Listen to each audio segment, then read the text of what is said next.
Bueno, muchas gracias, buenas tardes a todos, muchas gracias por estar acá. El trabajo que voy a presentar hoy es un trabajo interdisciplinario que está actualmente en curso, por eso lo de primera aproximación, y es un trabajo que estamos haciendo junto con otros grupos de la Universidad de la República. Participan la Cátedra de Canto de la Escuela Universitaria de Música, la licenciatura en Fonoaudiología de la Escuela Universitaria de Tecnología Médica, la Cátedra de Salud Ocupacional de Facultad de Medicina y nuestro grupo del Departamento de Ingeniería Ambiental en Facultad de Ingeniería. Este proyecto está financiado por el espacio interdisciplinario de la Universidad de la República,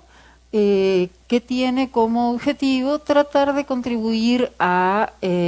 no diré consolidar porque es una fase previa, pero a gestar institucionalidad en los trabajos interdisciplinarios que se realizan entre distintos grupos de la UDELAR.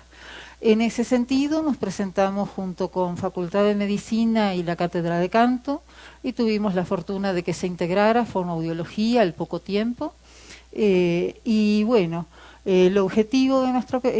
propuesta iba por el lado de generar conocimiento acerca de la salud auditiva de músicos académicos. Cuando hablamos de músicos académicos, nos estamos refiriendo a músicos, digamos, de pentagrama, porque en Uruguay es mucho más común encontrar músicos en la parte popular y sobre todo en la parte carnavalera. Hay toda una gran demanda de gente y un gran trabajo prácticamente durante todo el año, y uno posiblemente en algún momento llegue también a esas poblaciones, porque hemos descubierto que el líder de una de las principales agrupaciones carnavaleras de allá justamente es estudiante de fonoaudiología, así que va a caer en nuestras garras ese sector sin duda. Pero bueno, de momento estamos trabajando con la gente de la Escuela Universitaria de Música y con la Orquesta Nacional del Sodre. Los resultados que tengo hoy para compartir con ustedes son de la parte de la escuela universitaria y de concretamente la Cátedra de Canto. En la parte de músicos de orquesta recién está terminando el trabajo de campo, o sea que no dio demasiado tiempo antes de que pudiera viajar para tener esta información. En resumen, en esto que les voy a contar, hay tres miradas: desde la salud, desde el área artística, porque para nosotros ha sido fundamental que participen en el estudio directamente los cantantes líricos profesionales, y bueno, nosotros hemos aportado un poco la visión de sistematización de resultados, fundamentalmente. Entre las cosas interesantes que hubo que comenzar a hacer, lo primero fue modificar la ficha que se utiliza usualmente para anamnesis y agregarle algunas cosas que nos están preocupando desde otros puntos de vista, algunas preguntas que, como por ejemplo, ¿percibe algún grado de irritabilidad después de su actividad musical? Bueno, en realidad originalmente pensábamos hacer un estudio de cortisol en saliva, no nos daba el presupuesto para ver realmente cómo estaba operando la secreción de cortisol a partir de la práctica del canto lírico, porque es de las cosas que se plantea como una consecuencia muy esperable en cuanto a exposición a elevados niveles sonoros, que en definitiva los cantantes vaya si lo tienen. Por otro lado, su percepción de placer en la actividad que realiza, que ahí hemos estado viendo algunos estudios, sobre todo realizados en los últimos años en Asia, donde se ha visto que no porque una actividad te resulte placentera, deja de generarte un daño a la salud. Y luego algunas cosas más relacionadas al tipo de cuestiones que realiza el cantante, como por ejemplo si canta en forma grupal o individual, cuando es en forma grupal, si es agrupación de cámara, agrupación coral una banda que muchos cantantes líricos adicionalmente cantan en bandas, y sobre todo el registro de voz del cantante al que estábamos estudiando. Para iniciar el trabajo, lo que hicimos fue un primer taller informativo, donde la gente de Facultad de Medicina y la gente de Fonoaudiología le fueron explicando un poco a los participantes cuáles eran las connotaciones de salud que podía tener su exposición, y además para pedirles su consentimiento informado para participar en la investigación.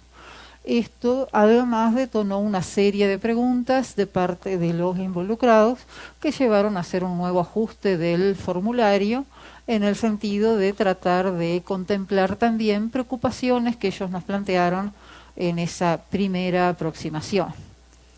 De hecho, cuando comenzamos el trabajo de campo,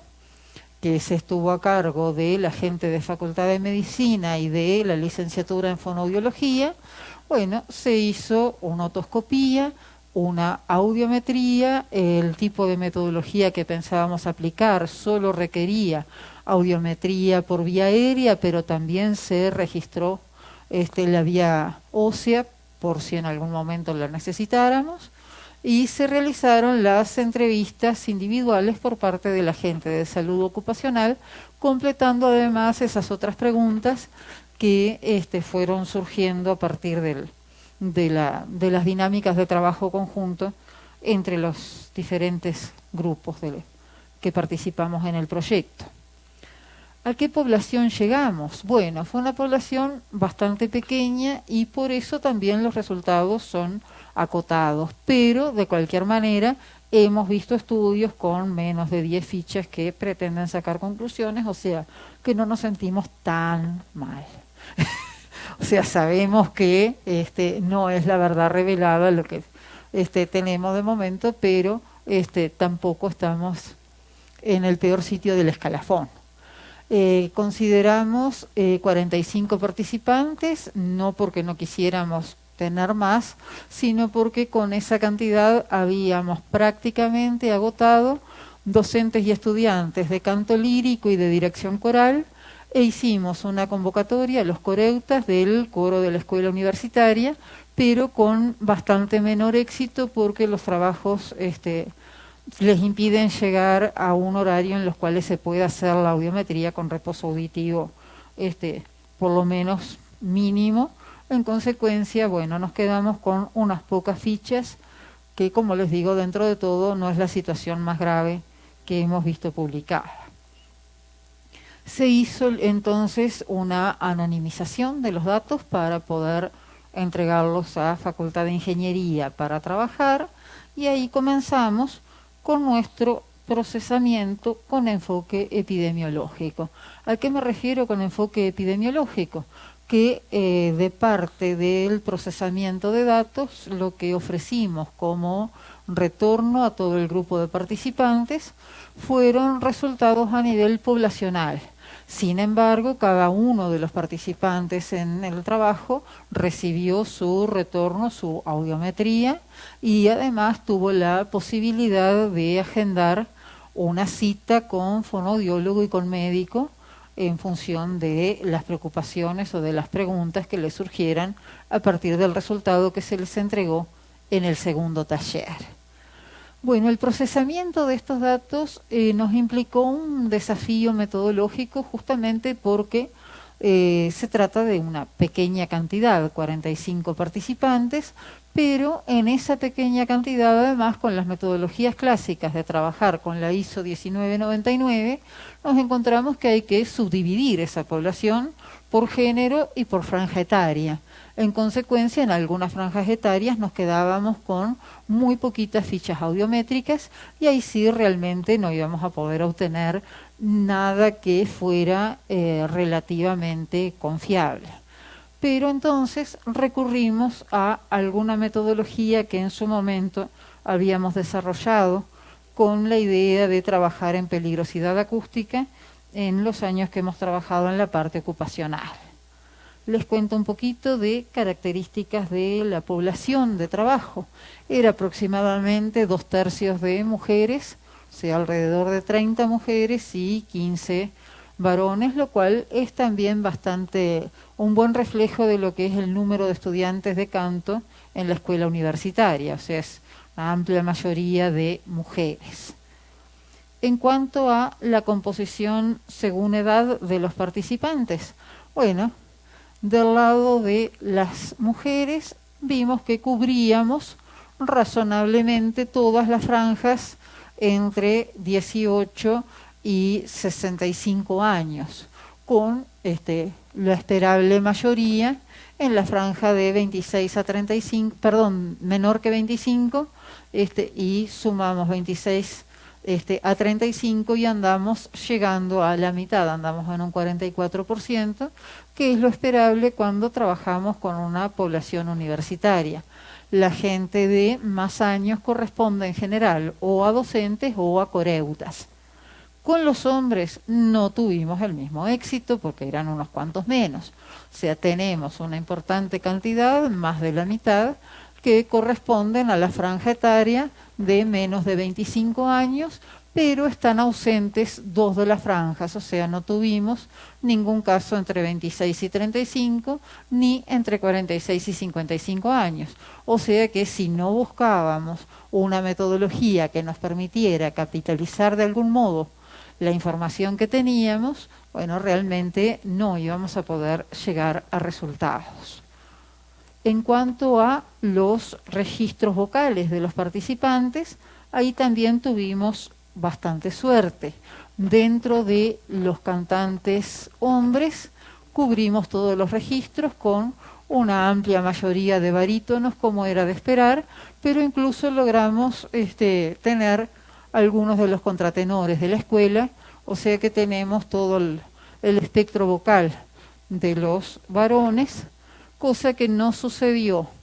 con las cantantes de la misma manera, pero acá lo que sí notamos es un desequilibrio bastante grande, más de la mitad de las participantes eran de registro soprano, y esto contribuyó a obtener unos resultados que ahora después les compartiré.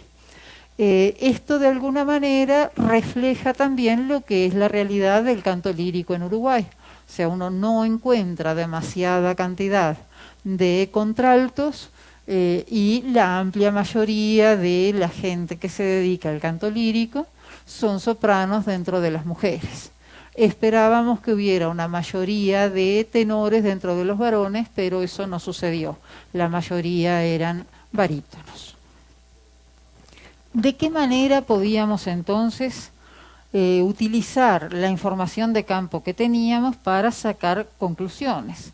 Bueno, lo que decidimos fue trabajar con el método de la pérdida auditiva media de Lafon y Duclos. Este método fue publicado por primera vez en el 85 y luego lo fueron perfeccionando. Creo que el último artículo antes del fallecimiento del último de ellos, de Duclos, es del 2011, o sea que ellos siguieron trabajando con la metodología. ¿Y en qué consiste este método? Bueno, esta va a ser la clave que nos va a permitir a nosotros utilizar todas las fichas que tenemos, aunque correspondan a diferentes edades, y luego, a partir de ese resultado de pérdida auditiva media, vamos a poder ingresar a compararnos con las bases audiométricas de la última edición de la norma ISO, que es la edición del 2013, y tiene, a diferencia de la edición anterior del año 90, esta tiene 3 poblaciones de referencia,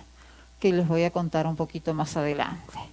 ¿Cómo se determina la pérdida auditiva media? Bueno, lo primero que se plantea es calcular la pérdida a partir de cada una de las audiometrías aplicando el criterio 2000 más 4000 sobre 2, es decir, el promedio aritmético de la pérdida de decibeles a cada una de esas 2 frecuencias, y en este caso lo hicimos para el promedio de los 2 oídos. La norma y también el método de Lafon y Duclos permiten utilizar tanto el mejor oído como el promedio de ambos oídos. Nosotros fuimos por el promedio.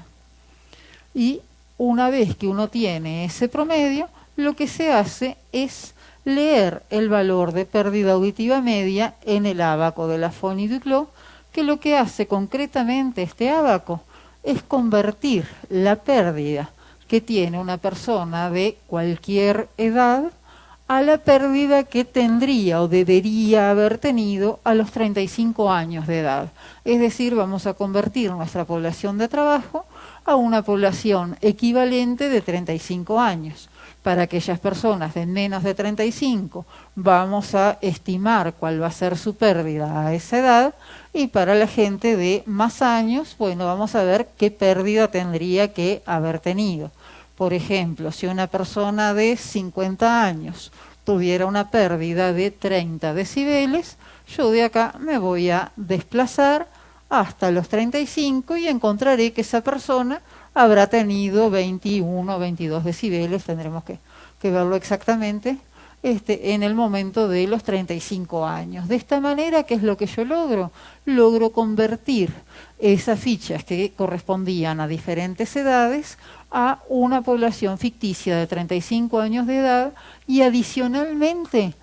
otra ventaja para una base acotada como la nuestra es que el ábaco no diferencia entre audición de hombres y de mujeres. De todos modos, nosotros vamos a seguir separando esas dos poblaciones de hombres y de mujeres. O sea que convertimos cada ficha audiométrica a lo que hubiera sido o a lo que será a futuro la pérdida cuando esas personas tengan 35 años, y a continuación entonces lo que hacemos es construir la curva de permanencia de estos nuevos valores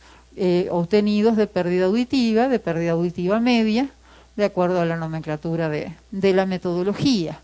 Y con estas curvas de permanencia lo que vamos a hacer es compararnos con las bases de datos que presenta la norma ISO del 2013.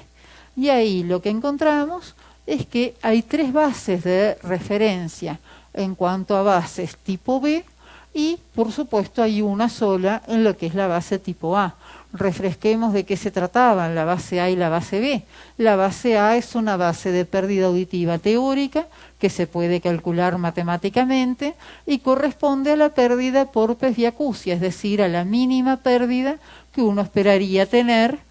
al llegar a determinada edad. En cambio, la base B lo que hace es considerar no solo presbiacusia, sino también socioacusia, es decir, considerar lo que es la pérdida por estilo de vida. A diferencia de la edición anterior de esta norma, que era del año 90 y presentaba una única base B, ahora presenta 3 bases B de referencia, una correspondiente a Suecia, otra a Noruega y otra a Estados Unidos. Realmente estuvimos discutiendo en el grupo, siendo que son todas culturas diferentes a la nuestra, a qué podríamos llegar a parecernos más, y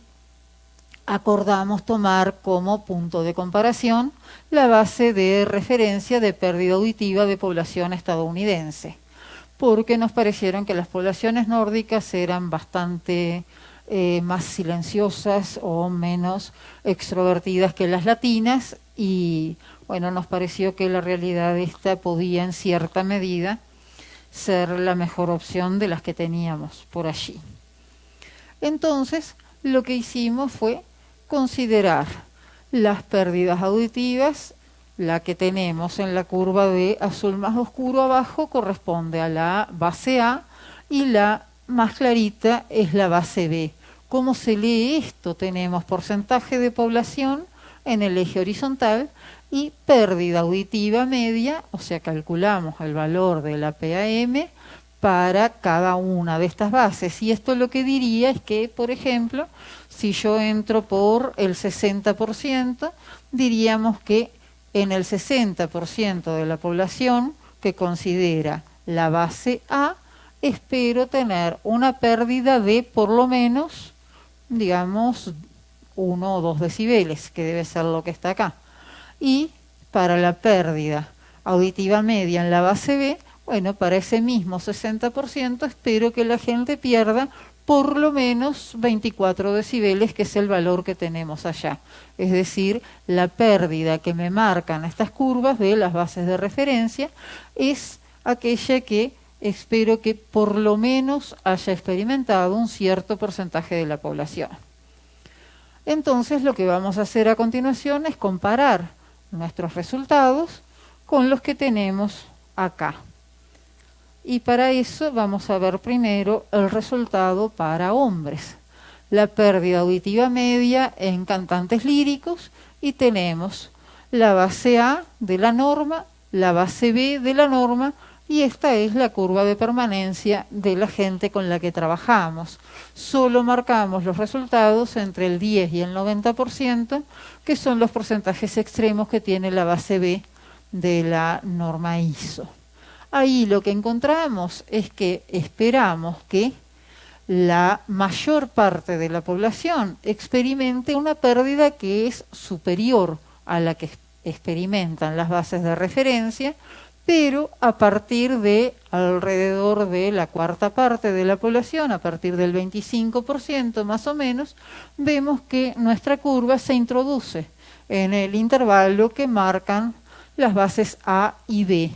Esto lo que nos está diciendo es que quiere decir que quienes experimentan mayor pérdida auditiva no se espera que estén peor que la base B, aunque van a estar un poco peor que la base A.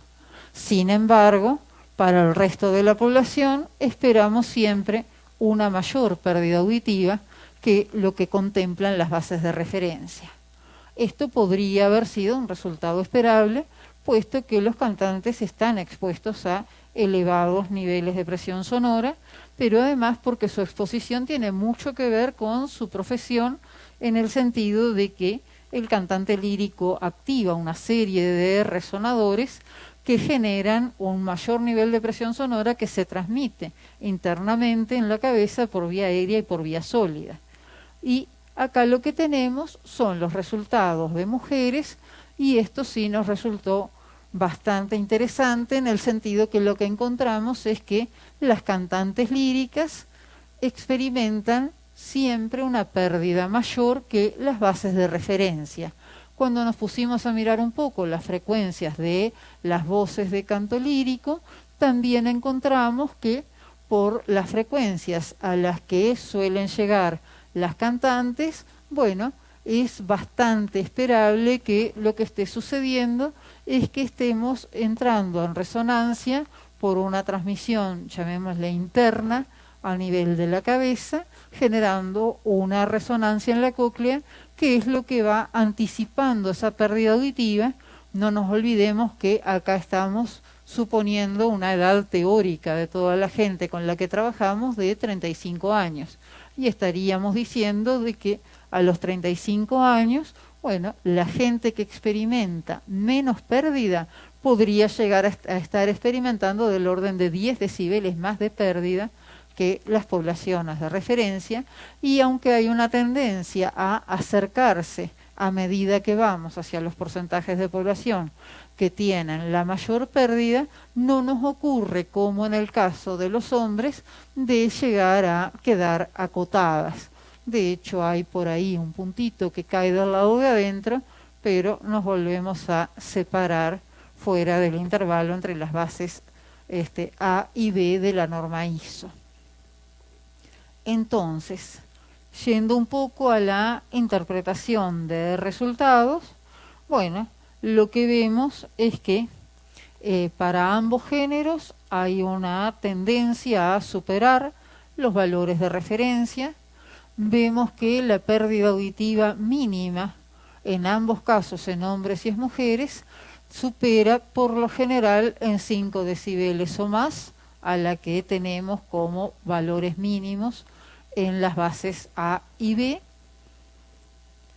Tenemos por otra parte que algo más del 20%, si yo lo estimé en un 25% cuando lo comenté recién, de la población masculina que tiene la mayor pérdida esperable, no está peor que la base B de referencia, aunque sí tiene una mayor pérdida que la esperable, simplemente por presbiacusia.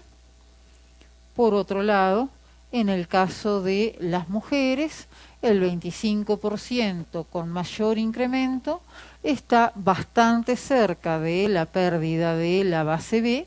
pero no llega a quedar por debajo de esa curva como sucede en el caso de los cantantes varones. Y por otro lado,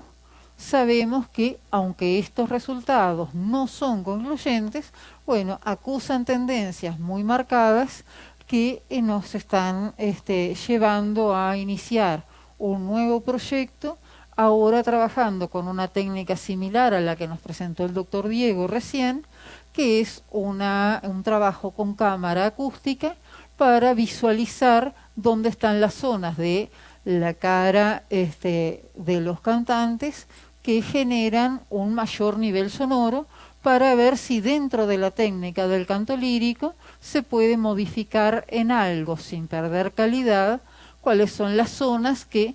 sobre todo las mujeres ponen a trabajar con mayor intensidad. A continuación lo que hicimos fue un segundo taller de evolución, y ese segundo taller, bueno, podemos ver en la fotografía que hay una clara mayoría de mujeres, como lo que sucedió en el estudio, y les podría decir, aunque ustedes no lo sepan, que se ve claramente la amplia mayoría de sopranos también. En este segundo taller, como les decía, les presentamos estos resultados de tipo poblacional, y a su vez ellos tuvieron la posibilidad de agendarse con los médicos y los fonoaudiólogos. ¿Cuáles son las principales debilidades de nuestro estudio? Bueno, las principales debilidades pasan por tener un número de participantes muy pequeño. Vimos que tenemos en total 45 fichas válidas, de hecho teníamos 46, pero la ficha que descartamos correspondía a una persona de 16 años que estaba fuera de lo que era el intervalo de trabajo, porque corresponde a la gente que hace el ciclo básico para después ingresar a los estudios universitarios. Entonces, bueno, perdimos una, tampoco fue tan grave, podría habernos ido peor, pero sabemos que teniendo menos de 100 fichas, o sea, cada uno de los participantes representa más del 1% de variación en el estudio. Entonces, es una debilidad fuerte el tema de no haber contado con mayor número de participantes. Esperamos, sin embargo, que en el marco de la segunda etapa del estudio, que tiene que ver, como les decía, con el mapeo de las resonancias de la voz en el canto lírico, posiblemente intentemos aproximarnos al Coro Nacional del Sodre, que tiene más de 100 cantantes, para ver si podemos mejorar la fiabilidad de nuestros resultados. Pero bueno, vamos a ver cómo termina la experiencia con los músicos de la Orquesta Nacional del Sodre, porque ha sido un poco complicado el tema de que nos autorizaran a trabajar con ellos, y después el tema de agenda, los problemas con los directores, que por supuesto necesitan todo el tiempo de ensayo. Entonces vamos a ver si somos exitosos con ese número de participantes, y de todos modos vamos a intentar hacer una réplica acá en Medellín a través de la cátedra de la profesora Marcela, y vamos a intentar ver si podemos comparar resultados de Uruguay y de Medellín. Por otro lado, el otro problema que tenemos es la base B de referencia que empleamos. Estamos comparándonos con una población estadounidense, y cualquiera podría preguntarse con justa razón en qué se puede llegar a parecer esa población de referencia a la población uruguaya. Bueno, somos conscientes de ese problema, pero la base B de referencia que tenemos para ese intervalo de edades con datos uruguayos, o sea, para tener una referencia razonable a 35 años, tenemos por lo menos dos problemas con la base que tenemos, que una es que las fichas audiométricas no son nuevas, entonces posiblemente estemos comparando una población bajo estudio actual con una población de referencia que no es actual. Y por otro lado, el otro problema que tenemos es que para esa franja etaria tenemos un más menos que es casi de 2 decibeles, y para esto podría ser una diferencia. Tenemos para población más joven, hasta 25 años, sí tenemos una base B de referencia que tiene una precisión en más o menos 1 decibel, pero en este caso de los 35 años no tiene la misma calidad, y entonces preferimos hacer un estudio con una referencia confiable, aunque no estemos seguros de su representatividad. Bueno, de acuerdo a lo que era mi intención de hablar media hora, creo que he sido exacta, y no quiero dejar de agradecer en esta oportunidad, como les decía, la financiación ha sido de el espacio interdisciplinario de la Universidad de la República, en la convocatoria iniciativas de semilleros interdisciplinarios que concursamos en 2018. También agradecer a todos quienes participaron en el trabajo experimental, porque hubo toda una logística atrás y todo un apoyo, sobre todo de la escuela universitaria. Y por último, también agradecer a la organización de la Semana de la Salud, especialmente a AIDA y a ENEI y a CONINTEC por haber apoyado, haber manifestado su interés en que estuviera con ustedes aquí. Eso es lo que yo les quería contar, y si hay preguntas, con mucho gusto voy a intentar responderlas. Muchas gracias.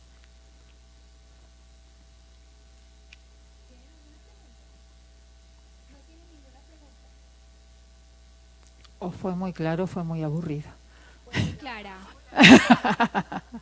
Muchísimas gracias, doctora Alice Elizabeth González, por su presentación. Encantada de conocerla, y le damos un fuerte aplauso. ¿Listo? Muchas gracias.